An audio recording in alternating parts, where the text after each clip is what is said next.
आदाब नाजरीन, आप देख रहे हैं शाह न्यूज़ हक़ की आवाज़ में। आपका मेज़बान मोहम्मद कैफुद्दीन शम्स शाह न्यूज़ में आपका तहे दिल से इस्तकबाल करता हूँ। शाह न्यूज़ का आगाज़ करते हैं।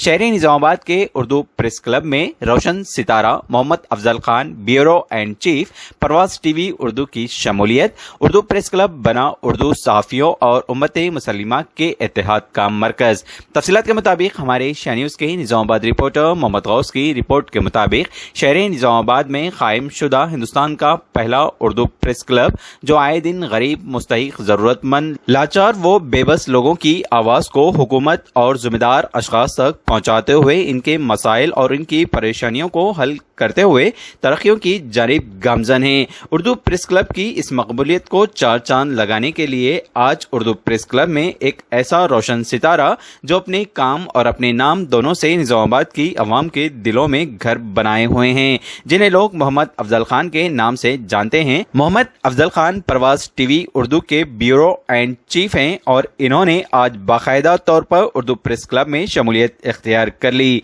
इस शमूलियती तकरीब का उर्दू प्रेस क्लब के सदर मोहम्मद खालिद खान की जानिब से शानदार एहतमाम किया गया, जहां मोहम्मद अफजल खान की गुलपोशी व शालपोशी करते हुए इनका तहे दिल से खैर मकदम किया गया। इस तकरीब में शहर निज़ामाबाद के तमाम उर्दू सहाफ़ी बरदरान, सियासी कायदीन और इसके अलावा मजहबी रहनुमाओं ने भी इसमें शिरकत करते हुए अपने ख्यालात का इजहार किया और उर्दू प्रेस क्लब निज़ामाबाद को उर्दू सहाफ़ियों और उम्मत मुसलिमा के इत्तेहाद का मरकज़ कहा गया। और साथ ही साथ ये भी ख्याल जाहिर किया गया कि जल्द ही तमाम उर्दू सहाफ़ी उर्दू प्रेस क्लब में शमूलियत इख्तियार करते हुए इसकी इत्तेहाद की अलामत को मज़ीद ताकतवर बनाएंगे। पेश है इसी सिलसिले में हमारे शाह न्यूज़ के निज़ामाबाद रिपोर्टर मोहम्मद गौस की जानिब से ख़यानती इजहार के खुशगवार मनाजिर।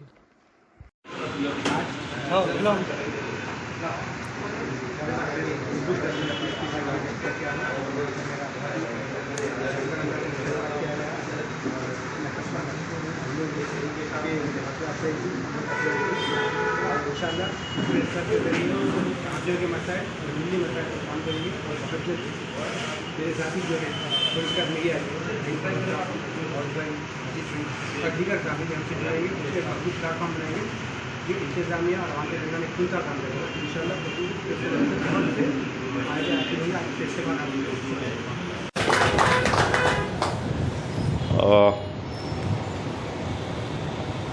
आज की इस प्रेस क्लब की नशिस्त में जिसके लिए महफिल सजाई गई, मेरे दोस्त अफजल ख़ान जिनकी जो है काफ़ी एक अरसे दराज से जो है इलेक्ट्रॉनिक मीडिया के साथ जो उनकी खिदमत है, बिलखुसूसी नेशनल चैनल मुनसिफ के साथ, फिर दीगर रोशनी टीवी के साथ, अब दीगर परवाज़ के साथ, यकीनन इस दौर में, इस उर्दू मुखालिफ दौर में, इस्लाम मुखालिफ दौर में जो है पहले तो प्रेस क्लब का क़ायम होना खुशाइन बात है, फिर आपका जो है इस मौके पे जो है इस प्रेस क्लब में, उर्दू प्रेस क्लब में जो है शामिल होना, आपका साथ देना, यकीनन जो है तहे दिल से हम तमाम लोग यहाँ के जो है आपका खैर मकदम करते हैं, क्योंकि उर्दू ज़बान के लिए आपने काफ़ी खिदमत अंजाम दी है। तेलंगाना तहरीक के दौरान भी और तेलंगाना के उसूल के बाद भी आपने काफ़ी जो है मैंने आपकी खिदमत ली है और तेलंगाना पार्टी आरएस पार्टी ने आपकी जो है आपकी सलाहियतों से इस्तेफ़ादा किया है। और ख़ास तौर पर आपकी इस महफ़िल में आज हम तमाम आपका वेलकम करते हैं। बिलखुसूसी आज के मेहमान मेरे मोहतरम बुज़ुर्ग मेरे वालिद के साथियों में से मैं बहुत ज़्यादा इज़्ज़त करता हूँ, वो मेरे मेंटर हैं जनाब अब्दुल अज़ीज़ साहब और सीनियर क़ायद हमारी जमात के टीआरएस पार्टी के कॉरपोरेटर साहब जनाब अब्दुल क़ुद्दूस साहब, जमीयतुल उलमा के सदर हाफिज़ लाइक ख़ान साहब, नौजवान क़ायदीन रफ़ीक़ कुरैशी साहब और हमारे रूरल के टीआरएस क़ायदीन अकबर नवाज़ साहब, मजलिस एमबीटी के सदर बासित साहब और तमाम नौजवान क़ायदीन, फ़हीम कुरैशी और कुंग फू जो है स्पोर्ट्स में एक अच्छा सा नाम अपनी जीदोजहद के साथ जो है नौजवान बच्चों को जो है ख़ास तौर पर जो है एक मुकाम पर पहुंचाते हुए वो जनाब उमर साहब, मैं उनकी भी सलाहियत का जो है मैं काबिल वो करता हूं। और ख़ास तौर जो है ख़ास तौर शुरू और तमाम प्रेस बरादरीन सबको मेरा सलाम, मेरा आदाब। यकीनन बहुत खुशी की बात है अफजल ख़ान का आना, प्रेस क्लब को जो है और मजबूत करना, क्योंकि हमारी यही ज़िम्मेदारी है कि उर्दू के ताल्लुक़ से उर्दू की ज़बान को जुड़े रहना, उर्दू की खिदमत करना और ख़ास तौर पर जो है मज़लूम लोगों की तो आवाज़ तक जो है हुकूमत तक पहुँचाना। यकीनन मैं खालिद ख़ान और तमाम टीम को जो है मुबारकबाद पेश करता हूँ। खालिद ख़ान जो है तमाम चीज़ों को छोड़ के, अगर आप मैं अज़ीज़ भाई से भी यही बात कर रहा था कि जो है सिस्टम का हिस्सा रहना और बात है, मगर सिस्टम के अगेंस्ट जाके जो है काम करना वो बहुत बड़ी बात है। तो खालिद ख़ान और तमाम टीम को जो है मैं उनके हौसलों की जो है हिम्मत अफजाई करता हूँ कि यकीनन बहुत बड़ा काम कर रहे हैं। साथ ही साथ जो है मैं तमाम फिर एक बार मौका दिए, मुझे मौका देने का जो है बहुत बहुत शुक्रिया फिर एक बार वंस अगेन। 4 सुतून जो ज़िक्र किए थे, इससे पहले मैंने ज़िक्र किया था 4 सुतून के बारे में। पहला जो है दस्तूर है, वो ये जमहूरी मुल्क है, जमहूरी मुल्क। इस जमहूरी मुल्क में 4 सुतून है। पहला दस्तूर है जिसको हम क़ानून के आम तौर पर क़ानून के नाम से जानते हैं। दूसरा अदलिया है जो अदालत के नाम से जानते हैं। तीसरा ऐवान पार्लिमान है जहाँ पर क़ानून बनाया जाता है। और चौथा सहाफ़त है। तो सहाफ़त को चौथा मुकाम दिया गया है, लेकिन चाहे वो दस्तूर हो, अदलिया हो या ऐवान पार्लिमान हो, इन सब को अपनी बात पहुंचाने के लिए सहाफ़त के ज़रिए ही आना पड़ता है। जब तक समाज में कोई भी बात फैली हो, जब तक उस पर सहाफ़त का मोहर ना लगे, मुसद्दिक़ा नहीं मानी जाती है। चाहे कितने भी प्लेटफार्म बन जाए, आपके सोशल मीडिया, फेसबुक बने हो या ट्विटर हो, कुछ हो, लेकिन उस पर सहाफ़त की मोहर लगना ज़रूरी है कन्फर्मेशन के लिए। तो सहाफ़त चौथा सुतून है, लेकिन सबसे अहम है। तो उर्दू सहाफ़त भी है, ऐसा नहीं है कि उर्दू सहाफ़त की अहमियत नहीं है। आप आज़मा सकते हैं। अगर किसी के ख़िलाफ़ हम न्यूज़ लिख दिए, चाहे वो बड़े से बड़ा ओहदेदार हो, बड़े से बड़ा लीडर हो, तो उसे बेचैन होना ही पड़ता है और वजाहत करनी ही पड़ती है। तो उर्दू सहाफ़त भी अपना एक मुकाम रखती है, मुझसे वाबस्ता है, वाबस्ता रहेंगे और उर्दू के ज़रिए अवाम के हमारे मसाइल को उठाते रहेंगे, उजागर करते रहेंगे। उर्दू प्रेस क्लब के क़याम के लिए जितनों ने मेरा साथ दिया है, मैं उन सब का शुक्रिया अदा करता हूँ। अब इस तहरीक में मोहम्मद अफजल ख़ान साहब जो इलेक्ट्रॉनिक मीडिया से वाबस्ता है, जिन्होंने पहले रोशनी टीवी से आगाज़ किया था। कौन सी थी वो? रोशनी से पहले इन डिजिटल से अपने सहाफ़ती करियर का आगाज़ किया था। उसके बाद रोशनी टीवी आई, फिर उसके बाद अब परवाज़ टीवी के ज़रिए, परवाज़ उर्दू टीवी के ज़रिए खिदमत अंजाम दे रहे हैं। और मुनसिफ टीवी से भी वाबस्ता हैं। समाजी मसाइल पर, मिली मसाइल पर बेबाक अंदाज में आवाज़ उठाते हैं।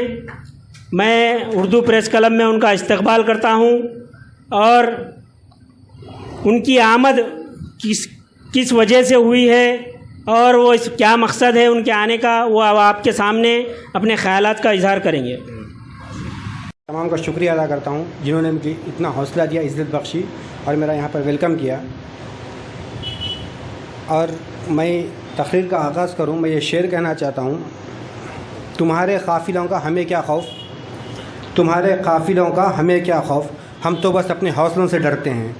ये शेर मैंने खालिद भाई के लिए कहा था। इन्होंने ऐसे वक्त में उर्दू प्रेस क्लब का क़याम अमल में लाया जब तकरीबन तनक़ीदें की जा रही थी और हम लोग पहले उर्दू क्लब से क्यों नहीं जुड़े, फिर अब आज आने का मकसद क्या है।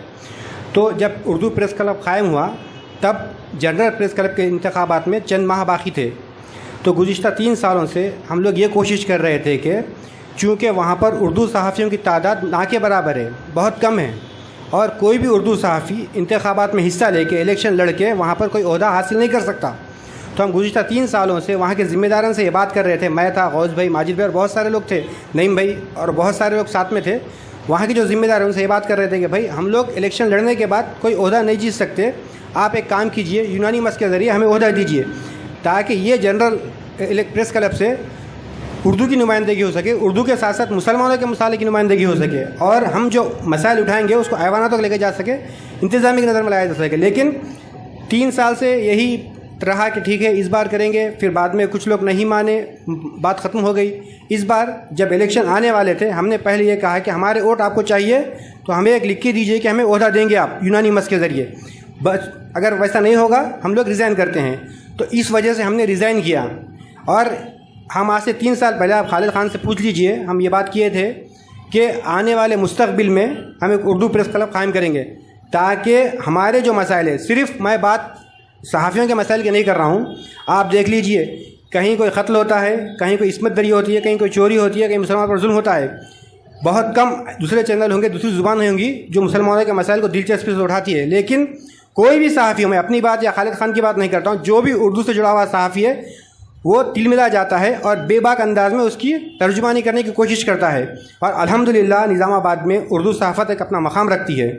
और मैं ये भी कहना चाहता हूँ इस मौके पर, आज मैं यहाँ पर शमूलियत इख्तियार कर रहा हूँ उर्दू प्रेस क्लब की अदना सिपाही के तौर पर। इंशाअल्लाह मुझसे जितना होगा उर्दू की खिदमत करूँगा। और मेरे साथ साथ इंशाअल्लाह 4 स्टार मीडिया के माँ बाकी साथी, जिसमें नईम खमर साहब है, मोहम्मद गौस साहब है, माजिद साहब है, वो भी शमूलियत बहुत जल्द इख्तियार करेंगे। साथ ही और जो दुगर सहाफ़ी है, इंशाअल्लाह उर्दू प्रेस क्लब आगे जाकर मुसलमानों की आवाज़ बनेगा। और यहाँ पर जो भी मसला उठेगा हुकूमत को उसको सुनना पड़ेगा, उसको हल करना पड़ेगा। इंशाअल्लाह वो इन अंदाज में काम करेंगे। हम ये हौसले लेकर यहाँ पर आए हैं। एक कहावत बड़ी मशहूर है, एक बिहारी 100 पे भारी, मगर उनको पठानों का खानों का अंदाज़ा ही नहीं है। एक खालिद खान निज़ामाबाद के लिए भारी हो गए थे, उनका साथ देने के लिए अफजल खान आ गए हैं। तो अब एक को ही लोग बर्दाश्त नहीं कर सक रहे थे, उनके पहुंच के बाहर हो गए थे। अब और एक जियाला उनके साथ जुड़ गया है। अब देखना ये है, अब ज़िम्मेदारी भी बहुत ज़्यादा आ गई है खालिद खान साहब के ऊपर, और लोगों की उर्दू प्रेस क्लब से उम्मीदें भी बढ़ गई हैं। जो लोग ये कह रहे थे कि उर्दू प्रेस क्लब एक दिया है, मौसमी दिया है, जिस दिन तेल ख़त्म हो जाएगा वो बुझ जाएगा बोल रहे थे, मगर उनको अंदाज़ा नहीं था कि ये जो तेल है ये आबे ज़मज़म है, इंशाअल्लाह कभी ख़त्म नहीं होगा। रही बात, मैं हमेशा से ये कहता आया हूँ और आगे भी कहता रहूँगा कि मुझे जब भी मैं किसी उर्दू स्पीकर के सामने बैठता हूँ तो मैं कोई इन्फीरियरिटी कॉम्प्लेक्स का शिकार होता हूँ कि मैं उनके जैसा क्यों बोल नहीं पाता हूँ। एहसास कमतरी का शिकार होता हूँ। मैं उनके जैसा बोल क्यों नहीं पाता हूँ, उनके जैसा लिख क्यों नहीं पाता हूँ। और मैं हमेशा से इस बात का ख़याल रहा हूँ कि उर्दू जो है एक लैंग्वेज नहीं है। उर्दू एक्चुअली लैंग्वेज के साथ साथ एक आदमी को फ़िलासफ़िकल थॉट देती है, एक आदमी को साइंसदान बनाती है, साइंटिस्ट बनाती है। कभी कभार आपने देखा होगा कि अब अल्लामा इकबाल है, वो एक खाली शायर नहीं थे, वो फिलैंथ्रोपिस्ट थे, डॉक्टर थे, अपनी फील्ड के अलावा हर चीज़ में माहिर और एक्सपर्ट थे। उसी तरह आपने देखा होगा कि उर्दू जर्नलिस्ट जो होते हैं कि उनका सिर्फ लैंग्वेज के ऊपर उबूर नहीं रहता, सियासी उबूर उनका सबसे बेहतरीन रहता है अल्हम्दुलिल्लाह। और इनकी जो सियासी पेशेंगोई जो होती है उसको लोग जो है ना रीड कर कर अपना ओपिनियन देते हैं।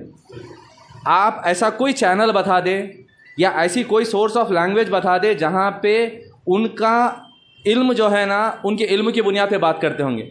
मैंने अक्सर व बेशतर देखा है कि रेफरेंसेस या रोटर्स या सोर्स जो होता है उर्दू सहाफ़ी होता है या फिर उर्दू एक्सपर्ट ही होता है।